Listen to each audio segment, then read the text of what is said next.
புகழ்மிக்க ஒரு காட்டில் 4 விலங்கு நண்பர்கள் சாகசத்திற்கு தயாரானார்கள். புத்திசாலியான கீகோ குரங்கு ஒரு மரத்திலிருந்து ஜொலிக்கும் நகையை கண்டுபிடித்தான்.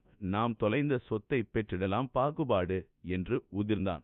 இலகுவாக பறந்த தாரா தூக்கன் பாதுகாப்பான பாதைகளை முன்னின்று காட்டியது. தைரியமான போபோ கரடி பொருட்கள் நிறைந்த பையில் சுமந்தான். மென்மையான ஸ்லை பாம்பு ஆபத்துக்களை கவனித்து முன்னேறியது. அவர்கள் ஆறுகளை கடந்து மலைகளை ஏறி அடர்ந்த கொடிகளில் வழி சென்று நகையை இறுதியில் ஒரு வண்ணமயமான அருவியின் பின் ஒரு பொன் மலைவழி வெளிப்பட்டது. உள்ளே தங்கம் இல்லை, ஆனால் ஒளிரும் பழங்கள் மற்றும் மந்திரப்பூக்கள் இருந்தன. பாகுபாடு சந்தோஷத்தில் குதித்து நடனமாடினார்கள். இது அவர்களது நினைவில் நிறைந்த